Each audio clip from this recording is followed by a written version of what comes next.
What's up, everybody? This is Royal with the Skills Make You Meals series. I'm here with Leo Gousha. This brother right here, man, 27 years old, owns Foremost Speed Shop. I'm not gonna lie, it's like some of the coolest shit I've ever seen. No lie. It's a Porsche shop, Porsche maintenance and performance tuning shop. And at 27 years old to own something like that, as well as a couple of sports cars himself, I mean, that's worthy of an interview, man. So Leo, man, how you doing, bro? Doing great, man. How you doing tonight? I'm good, man. I cannot complain. It's a Friday. I'm chilling. I'm happy. How are you doing? All right, man. Pretty easy going. It's a long week, long work week for sure. Just kind of getting everything knocked out.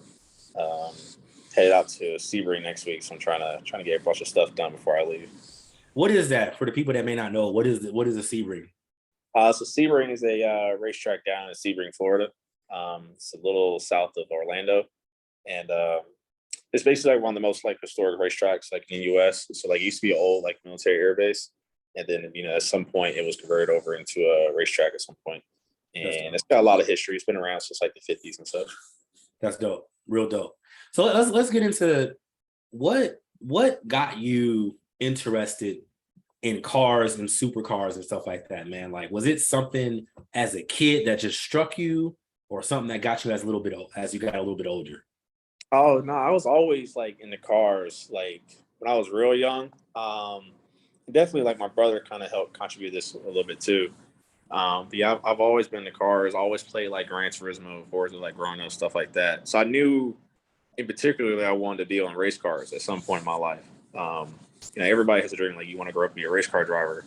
The reality is when you get older, you start to learn what it really takes to be a race car driver. It's a lot of financial commitment and stuff like that. But no matter what, I knew I was always going to be involved in race cars and just being involved in tuning cars and stuff like that. The Porsches, I didn't know primarily that was going to be my route, but nonetheless, I'm honored to still be here today to do what I can do for a living.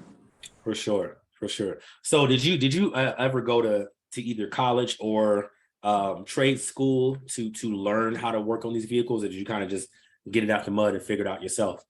Really, I got most of this out the mud. I went to school, and when I first went to school, I was actually pre-med chemistry, and I was in school. And really, the main sense of me going to school was that I wanted to go to school, be a doctor at some point, and then I was going to use that to kind of fund my racing career at some point later on in life once I became successful. Got there and it's like, all right, I don't really like the course load I got for being pre-med. Like, it's just not something I want to do anymore. So I ended up switching over to being a mechanical engineer. It's like I still kind of be along the lines of like being in cars. And you got like little programs at Georgia Southern called like Formula SAE, which like, if anybody's been in college, pretty much almost any major university probably has this program available to you. And that's probably your best way to kind of get involved in terms of like automotive engineering if you don't have a very specific automotive engineering program at your school.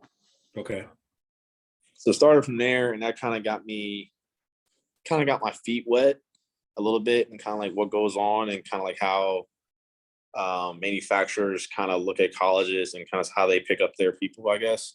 Because I know a lot of the people that worked at our or like that went to Formula SAE at our school probably end up going to like Roush or like Ford Motor Company. Like we were actually a big school. A lot of people went to Gulfstream. Like if you was an aerospace engineer, Gulfstream was kind of not too far from us, so a lot of people went there. But automotive field, a lot of people went to Roush, I would say, for like development and engineering. But really, what happened to me was I was actually I came back from school, during the summer break, and I was working at Whole Foods. And up in Atlanta, there's a Whole Foods in Buckhead. And later I went back there like one summer after working there, and they're like, oh, well, we can't hire you back on because we're full. So the position was taken up, and I was like, all right, no big deal. I'll just, go find somewhere else. And I'm leaving the place, and I make a right, and I'm going down the street. And out of the corner of my eye, I literally see a shop, and it's just nothing but Porsches sitting out there. And go up there, and I tell them like, hey, I'm really interested in working on cars. I never worked on anything professionally, but like I have some school experience and stuff like that. And they're like, we can see, like, they didn't really need me there. It's like, we can see, maybe we'll give you a call back and see what happens. And this was like on a Friday. It was like a Friday afternoon or whatever, like 3 o'clock, 4 o'clock. So, everybody's ready to go home anyway. Yeah. I showed up Monday at 6 a.m. Just ready to work. And, I was there before anybody was there. And they pretty much I was just sitting there just waiting for them to open up. And they were like, well, since you're here now, I guess we'll just find something for you to do. And I just never left. I just stayed there all day, left, and just kept coming back every single day. And basically ended up starting as an office boy. That's really was it. I started off just pushing papers. Literally the very first day, all I did was reorganize the file cabinet, throw away all old papers and stuff like that they didn't need. And did that for a couple months. And eventually they asked me to just do something simple, help me change the oil on a 911. So because it's really simple when you do it. So they walked me through, and then it's as time goes on, just more and more and more and more things I ended up learning. And I basically just took that opportunity to try and learn as much as I possibly can. And the next thing you know, I'm doing both clutch jobs and doing all the office work at the same time. So it just kind of became a whole ordeal, just basically starting from the mud, starting from nothing, and just working my way all the way up and running everything from both the front end to the back end to the side to side. How long did you do that before you opened up Foremost? I did that for a little over 3 years. Wow. Yeah, so I did everything from literally, greeting the customer to when they show up, all the way to walking them back to the car at the end of the day. So everything from literally working the car myself, tuning it, build the engine for it, put a clutch in it, whatever you had to do or whatever that particular job was, did everything the whole nine. Wow. So you learned the game. You soaked up the game almost as an apprenticeship in a way, unofficially, in a sense. You just soaked up the game, like you said, from front end to back end, everything side to side, soup to nuts. I mean, you learned everything there is to know about every Porsche, so that eventually, when you opened up Foremost in 2018, so you had to been about 24, 25, 24? Yeah, so I was... No, let's see. That was I was 3 at the time. Wow. Yeah, Wow. So as you did that, you said for about 3 years, it showed 20 to 23, 19 to 23-ish time frame ish. What made you want to go out on your own and do your own thing? Well, I knew how everything already worked. So I've literally I know how the taxes worked because I was filing the taxes for the business. I knew how the business licensing worked on everything. I knew the banking options.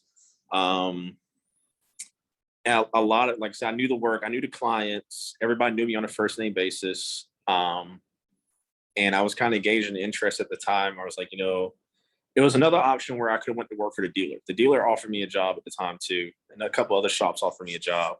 'Cause I was kind of looking to branch away from this business. And I got to a point where even the actual, the property owners at the old business actually offered me the shop too. They wanted me to take over the lease because they knew me and they knew I would get everything done the way it needed to be. But I still decided to leave the location because I didn't like the building necessarily. But yeah, I just kind of knew everything. I just knew what it took to kind of make this whole thing happen if I wanted to go off individually. And it is a risk, naturally when you kind of start something new from the ground up. Yeah. But I knew everybody and I've been in the business and I knew how everything worked front to back. So I just kind of took a little leap of faith with the situation.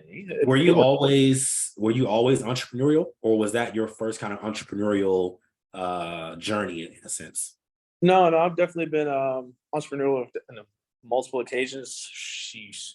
I was making websites when I was 16. I did most people know me actually from photography. So I've been a photographer for almost a decade now. But I don't shoot for business interest anymore. I shoot just for personal interest. So I don't really post anything other than some few pictures you may see me edit. But a lot of people in Atlanta at least know me, at least in my early days, as being a photographer. So I've done a lot of stuff. And I've been a lot of was doing club photography. I've done celebrities. I've done movies. I've done movie set stuff with Birds of a Feather, Gucci Man, Waka Flocka. Yeah, so I just kind of had a lot of interaction with a lot of different people, really young. And it just kind of worked out for me, I would say. So what was that journey like, man? So, you know what I'm saying? You decide you're gonna go out on your own. I'm assuming you had, some kind of savings. I'm not gonna, dig into your pockets or pocket watch you, but like, what was that like? Like, all right, I'm gonna lease this shop. I'm gonna have these amount of bays. Like, what was that? Walk me through that process of you actually opening up your own shop and some of the challenges that came with that. So I got the shop I'm at now was kind of a transitional deal. So what it was I was going to take over another shop for a guy that wanted to retire in a few years.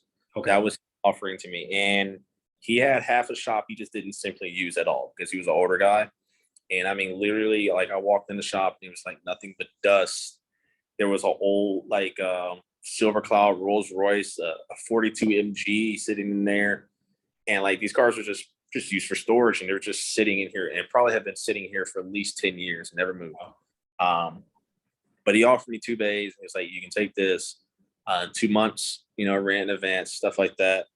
I had most shops operate off a like a parts supplier warehouse, so like any normal day-to-day operation business or day-to-day stuff, parts you need, they'll set you up with an account if you need it.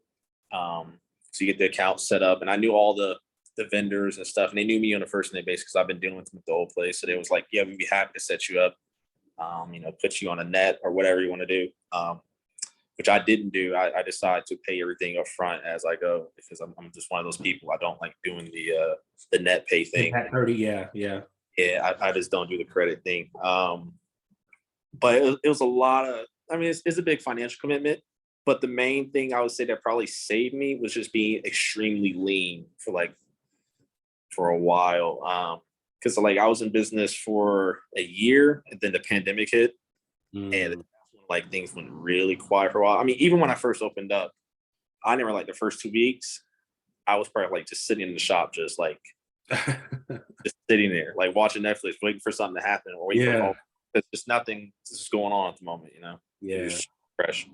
So like it's just being like really lean about situations when you're first starting is probably the best way I felt to go about it.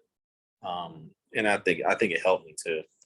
How do you stay lean while owning a vehicle maintenance and repair garage? I mean, is it, do you decide to keep, I guess, less parts on hand?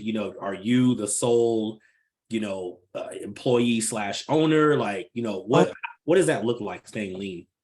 So the parts on hand thing is actually a good question because you have to pay taxes on inventory, or in theory you have to pay your taxes on the inventory you hold. But if you have these big parts warehouse vendors, they store all the parts for you, and they can deliver the parts to you by courier within like an hour and a half, 2 hours typically. Okay. Keep the part itself at that very moment in time, nor do you have to keep an ongoing, tax assessment of the inventory. So that I'd say that's one way of keeping it lean. I mean, but just like simply, like literally, just not trying to overdo anything. Like you can go really crazy, like Google Ads, like PPC. There's marketing. I think like marketing is always like a really big thing for people because they're trying to capitalize so much. But you also have to be in a mindset that you can only do so much, at least be singular as a person. I can only work on something so fast. And I have to be honest with myself about that. So scheduling wise, you got to make sure, you're getting things done on a proper schedule. And that's my problem now. I have so much work to do all the time that I'm constantly trying to catch up now.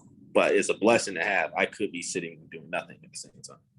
So I'm assuming that most of your clients, if not all, are referral based. Is that true? Yeah, I would say 85% of the people I deal with have probably heard about me through somebody else, through word of mouth. And that was kind of more the thing I was trying to work on too. Because if you ever come to my shop's in a cut. Like I don't want to be on a front street because I used to be on a very frontal like street or so. And the problem is you can never get any work done because there's somebody always bothering you. And so like builds, digital builds can be very time sensitive due to certain sealants because the 911s are case halves. So that can be very time sensitive and you just don't want somebody to bother you and know that. But going back to it, a lot of people just hear through me like through word of mouth, like, oh, this is young cat, over here in Buckhead, he works on like high-end cars, blah, blah, blah. And he's like, yeah, man, I heard about you through somebody else. They referred me to, and I try to always, I think like literally today, somebody's like, man, I heard good things about you. I was like, good. I like to keep it that way. I don't want to reputation. Yeah, I want to make sure my reputation is all good. My face card is good with people because you just never know who you're talking to sometimes too. Especially when you're essentially a mechanic working with cars, man, one or two bad like kind of reviews or a little bit of reputation. Oh, don't go to that shop. They gonna mess up your GT3. You know what I'm saying? Like, oh, you don't want that. And you're dealing with people that are and like Porsches in general is a community as well. And I tell people all the time, like, it's not really the car that I work on, it's the community of people I get to deal with. Like Porsches attract people of all walks of life. So, I mean, I deal with Joe Blow, who may be like a regular accountant for a firm or something. And you may deal with a guy that owns, 130 hotels worldwide. And I do have clients like that, and I'm thankful. But like I said, you have to be very, like I said, honest with people and just be very upfront. And like I said, it's all about reputation when it comes to Porsches because there's such a tight knit community. I'm not gonna lie, like kind of just talking cars for a second because I'm not a gearhead like you, brother. But I grew up playing Need for Speed, 3. You know what I'm saying? I was playing Need for Speed Underground 1 and 2, right? And so I actually realized a couple of years ago, or like maybe like this year, I was like, I love Porsches. I just love the way they look. And then of course, seeing your profile on Twitter, man, all the dope pictures that you take of the Porsches that you're working on. I mean, it doesn't help my obsession with one day obtaining one, as well as an accurate NSX, like the one that you have. Let's talk cars, man. Let's talk cars. So you work obviously mostly on Porsches, and there's other high-end vehicles that you work on. What is your favorite Porsche model? I mean, I'm a GT3 guy, just because I'm a really big track guy. So GT3 is like the epitome of what Porsche should be in my mind.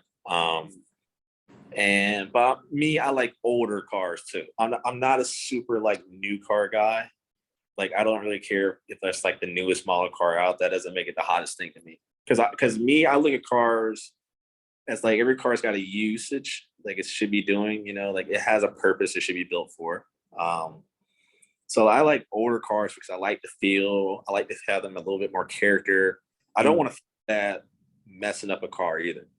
Like I'm not gonna be easy on anybody's car. And that's the thing that a lot of people bring me cars for, is they bring me cars to drive. And they want my opinion on it about how it drives and if it should be changed or any little kind of fine tuning things. So I like cars that have a lot of character to them. So they don't have to be necessarily new. So my ideal car in the world is a 996 GT3. And those come from the early 2000s. There's an 04 GT3 be perfect for me. Okay. I'm like I said, I'm not a gearhead. I've always loved the look of the 91 911 Turbo. That kind of slant back. I think I swear that thing was a Need for Speed in one of them. I just love the look of that one. And then more recently, I'm like, okay, what's an attainable Porsche that I can get within the next 2 years, right? And like I would love your opinion on this one. The 987 Cayman S. That's like the entry level Porsche, right? Am I right? Wrong? Kind of your entry level Porsche that you can get for, I don't know, 30 something thousand, 40,000. I heard they're good. They're actual good cars, man. Like good entry level Porsches. Yeah, I deal with a lot of 987 Caymans. So especially like that's got a generational split too. So you have 987.1s and then you have 987.2s. Which one is better? Subjective. I mean, like with the 0.2, you get more creature comforts, I guess, if that's your thing. If you're looking for that, they also did an engine change and a transmission change. That is if you went with automatic. 987.1 is still, I do a lot of them, and they're really good cars. Like the car doesn't weigh that much, so it doesn't need a ton of power, But there's a lot of like just quality of life improvements you can do to the car, especially with just suspension, which will like completely change your world and your opinion on the car too. Get a car like that, and you don't have to spend much money on a 97 one Cayman, like an S.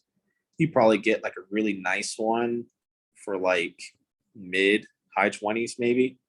Really, really nice one. And like this is like a lot of things you can do, just kind of make it, a really good sweet car, and it runs really well. It's got a 3.4 in it. Put some lawn tube headers on it, good exhaust, new shifter. You upgrade suspension quite a bit. Change them out because most of the suspension is old at this point. So you put some new overs on it and do a good alignment on that car, and that car will wow you. It's crazy how that Porsche is more attainable than my dream car, the 91 Acura NSX. Like and you have one, man. Like I don't know what year, I don't know if it's a 91 or not, but you have that green Acura NSX. How did you get that, man? How did you come about that? Tell the story about that one. So that's a 95. Okay. One. So that was like a dream car. So that was obviously, you would have to know me from my Forza days. So if you Forza me for a very long time ago, back in like the Xbox 360 days, I would always use the NSX. Okay. And I had all sorts of different NSXs. And even at one time on the Forza, I even held the drag time record on Forza 4 with the NSX. Oh, wow. So I even built a setup on Forza 4 that had like the drag time record for it. So that was always like my go-to car.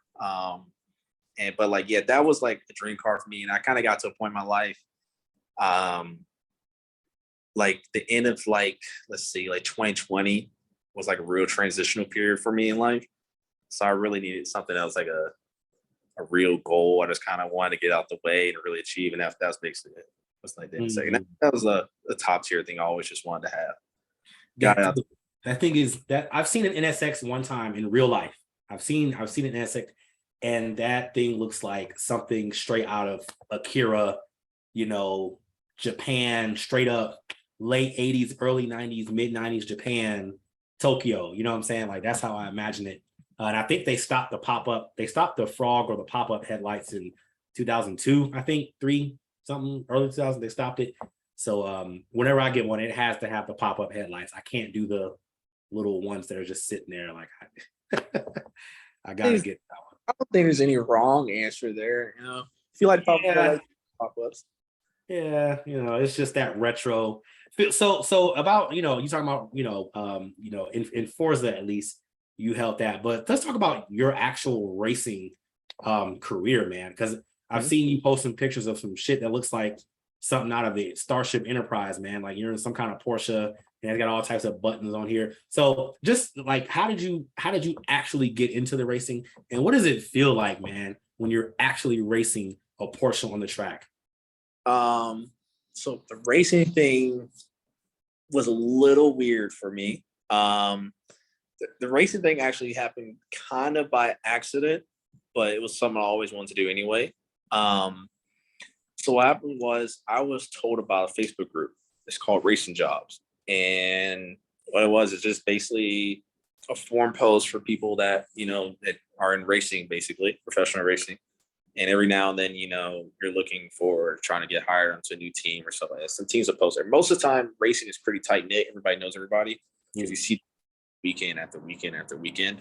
What happened was actually we had the Petit Le Mans coming to Road Atlanta. And I made a post about how I wanted to go to one of the races there, or like I wanted to like volunteer just to help because I just wanted to be around a team there. And what it was is that guy actually read my post wrong.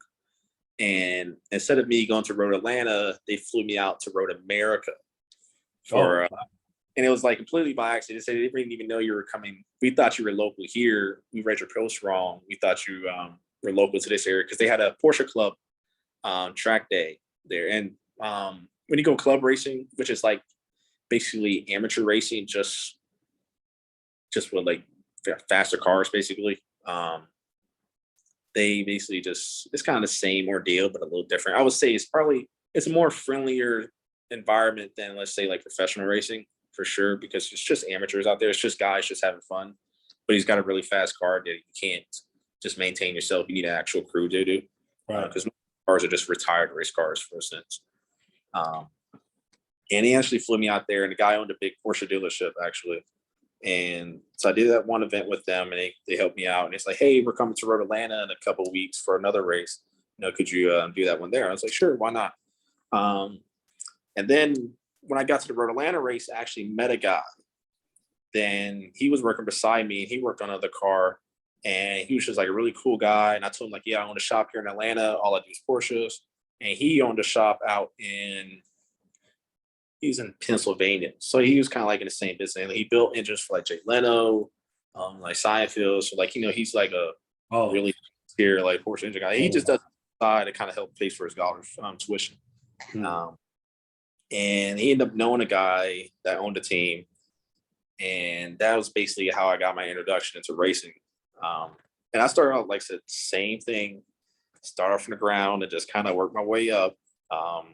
So typically most places or like most shops will start you off with what they call like a floater when you're on a race team. And the floater is basically the guy that does everything they ask you to do, really. There's no one particular job you're going to do. You're just going to do everything.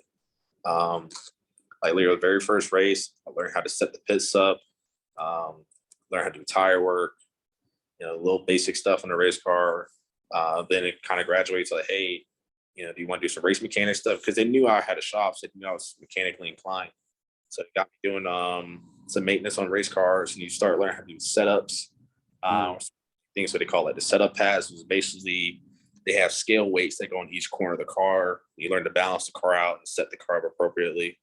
Then I told him, I was like, hey, I already have a shop. I do this kind of work, every other day. Like, I don't want to come to the racetrack and do the same old thing all over again. Yeah. I really want to be trained to like be an engineer, kind of get more experience. Because I was like, one day I want to be a car chief. And a car chief is basically a guy that basically makes all the decisions for the car when it's on track. So I got to that point with like being learning how to be a car chief and stuff, learning how to be an engineer. They got me doing data. So I was learning telemetry systems and stuff like that. Learn how to do everything with like Motec or AIM. There's Cosworth and Pi systems and stuff like that, which are all like data telemetry systems for race cars. Got through that program, and then it started getting to the thing like, hey, do you want to change some tires? I don't mind, So I'm hopping off the wall, 50-pound wheel in my hand, changing tires on the fly. Kind of. Oh, you're part of that crew that comes in. Yeah, like I'm a pick guy, like hopping off, changing tires on live television, like just like a NASCAR style. Just we're a little bit different in IMSA because we can't have as many people as on your wall, but same up. And I've posted videos before, like me changing tires and stuff, and I do that now solely just because it's fun. Like I don't really have to. Most teams don't ask me to do it, but I ask them like, hey, if I do an engineer, I want to be able to still change tire because I'm still just really, in most sense, like you're looking for a quick guy to be like on certain tires, and I'm still just really fast. I do it just for fun because to me, it's the most exciting part of the race. But now I've kind of graduated from, just being a guy that's just on a race team and helping out here and there to now moving to more, I would say like executive positions or so. So I do a lot of engineering and setup now. And, we have practice days and things like that where we're setting the car up and, we take the car out, see how it drives, bring it back, make changes, go back out, back and forth. That's, I'm not, like I said, I'm not as much of a gearhead, but I see certain things every once in a while. And I'm wondering like, how expensive is it to own a racing team, either F1, NASCAR, like whatever, either to own or sponsor one? what is that world like? Is there like a owner, or is it just a conglomerate that come together? It depends. A lot of times, so somebody like me will be an owner typically. And basically what you're doing is that you're offering a program for a driver, and the driver may not necessarily be the fastest driver in the world, but the guy owns a Fortune 500 company, Okay, got you. And so a lot of times the guy owns a Fortune 500 company. He's already been racing for like maybe another years, and this is like his hobby sport to him. Okay. And a lot of I like to think of is that like guys get so big to the point where they have to spend the money. They don't have a choice anymore. They're looking for marketing write-offs for the business or something like that. And realistically, the cost to go racing for a weekend, let's say on a real professional level, like just small time, let's say one race in IMSA, most people probably pay anywhere between 50 to 100 grand for a weekend. And of course, by that over the season. And then, there's a lot of other things like a professional race car, from these manufacturers may cost you 200 to 300 grand for the car. Typically, the guy that wants to go racing will buy the car, or the team will buy the car for the guy. They'll may rent it, or there's like a leasing deal. It kind of depends on what you're looking for. But so that's another cost on top of that. So I mean, realistically, if you want to go real racing, like real deal professional racing on a real level, and, you're like on CBS Sports, or like wherever they're broadcasting the race at, or ESPN. I mean, it could cost you $1 million to $2 million for a season, probably. It's crazy. That's great. I could just imagine, like, Lewis Hamilton. I know he's sponsored by Mercedes, and I know whatever they pay, it's got to be some idiotic amount, because then they pay him, and then they, the maintenance and ownership of that F1 car and all this. I cannot imagine just. Yeah, because a lot of times you have to look at all the people that are involved. Yeah. Like Mercedes is obviously Mercedes is a manufacturer, so it's a little different than, but you have to think about all the people they fly. Yeah. All the hotel, everybody has to eat, everybody's get paid on top of this. So look, I mean, maybe not Lewis Hamilton, because Lewis Hamilton is just a really fast guy, or at least he has one of the fastest cars. That's subjective on what your opinion may be, but I would imagine, like in Formula One, it probably costs you $50 million to run for a season if you were just want to be, a guy in a regular car. Yeah. Now, don't get me wrong. If you're a really, really fast guy and you just have, talent, if you're the next Dale Earnhardt Jr.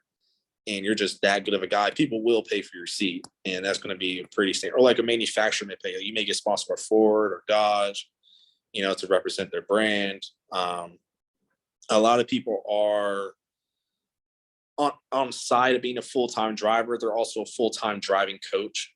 So a lot of times have deals where the driver coach may race with the actual client they're racing or coaching as well.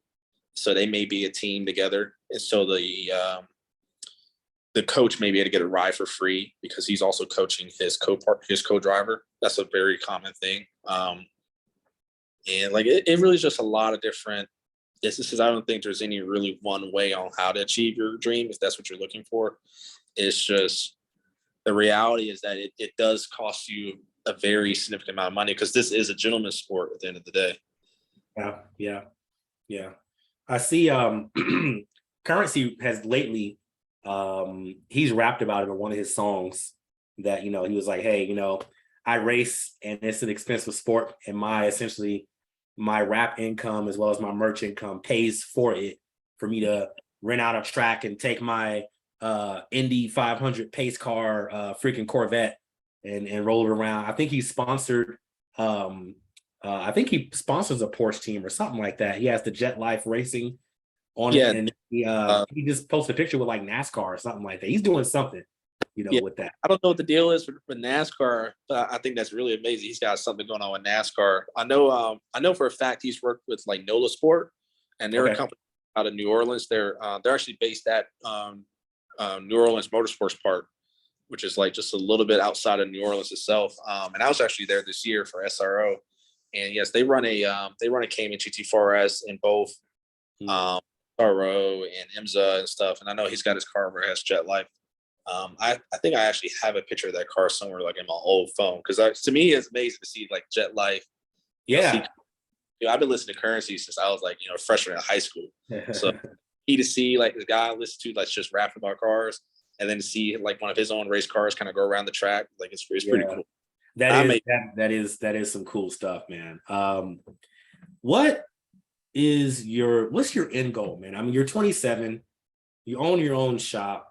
I mean, what's the end state that you're working towards, or have you figured that out yet? Are you kind of just along for the ride, no pun intended, and just see how it goes? I'm definitely, no matter what, I gotta excel in life. So I gotta strive to be the best I can always be. Ideally, one of my end goals, and another goal in my life is I want to work in Formula One as an engineer, or as like, a car chief or whatever, a crew chief. And definitely like some form of like high position in Formula One. Which is why I'm trying to gain a lot of race strategy now, so I can learn how to kind of make those strategic calls. Cause like, I don't know if you follow F1, but like every weekend people are yelling at Ferrari for like their race strategy, for making different, like certain tires to use or how much fuel to load on the car. So ideally, like a career goal of mine is to work in F1 on that kind of level. Secondarily, I also want to race more myself personally. Like this year, I took a lot of time off. I didn't really do a lot of seat time this year, just because I want to kind of really focus on my other craft, which is basically engineering and race cars, because I just wanted to gain as much information and much time as possible I could at the racetrack. But this next year for sure, I plan to kind of do a lot more seat time and driving and racing. And this is why I'm actually going to Nürburgring next month, go do a lot of track days and racing there, just to get more experience. So it's kind of a 2-part goal I'm trying to achieve. Ideally, I want to win the 24 hours of like, Daytona, Le Mans myself, so I get my own Rolex Daytona out of that. But yeah. It just takes time to kind of make all this happen. And like I said, I'm 28 now. Oh, I'm 27, turn 28 next month. So it's kind of I have a long kind of ongoing career to kind of work all this out. Yeah. I think quite literally, man, the things that you are doing adheres to the name of this series, Skills Make You Meals.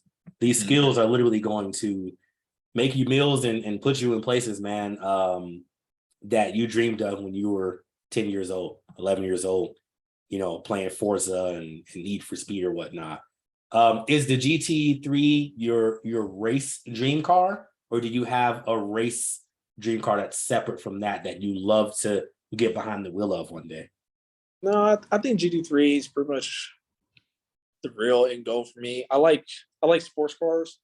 Like I don't mind the Formula car thing where people, when you start getting to like what they call like LMPs, which are like Le Mans prototypes and stuff. Like I don't mind those cars for what they are, because they are extremely heavily engineered and stuff like that. But at the end of the day, what people I think follow the most is actual sports car racing. So like people want to relate to cars so you actually see. A lot of times people see Porsches and they see them on a racetrack, and what a 911 looks like when you see it go around the track. What a Corvette looks like. And so there's always that constant battle between manufacturers and like their actual street cars that they make. So like I want to be able to set the tone for the race car, because like race on Sunday, sell on Monday was always the thing when it came to racing back in the day.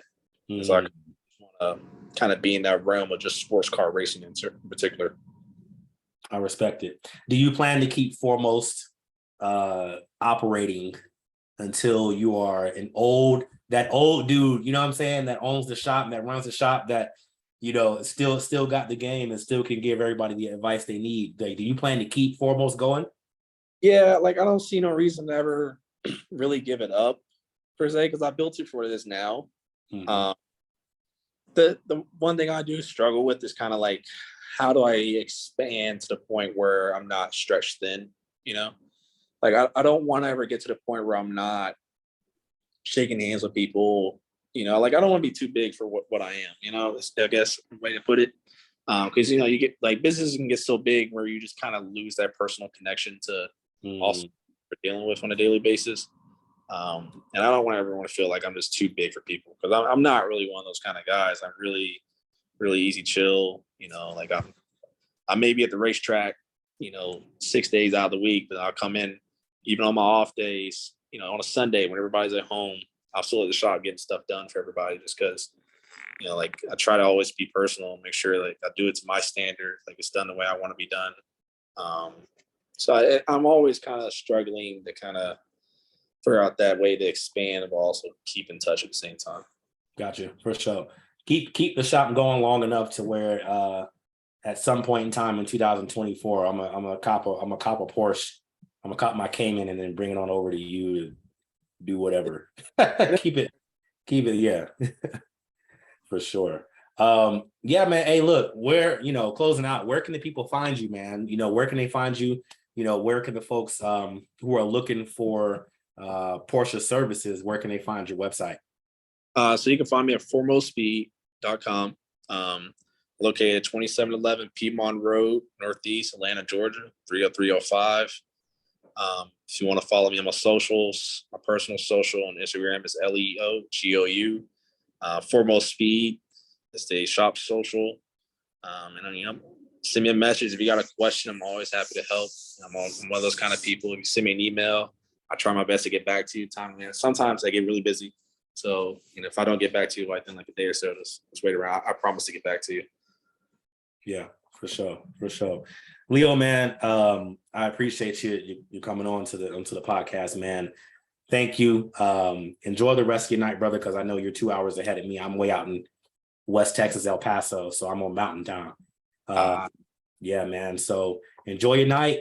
Hey, look, everybody, if y'all like this interview, share it, man. Like and subscribe. I mean, where do you get to see two brothers talking about Porsches? And this brother right here is going to be 28 years old next month and has his own Porsche shop. You don't see that, but you only see that on the Skills Make You Meal series podcast. Thank y'all and have a good night.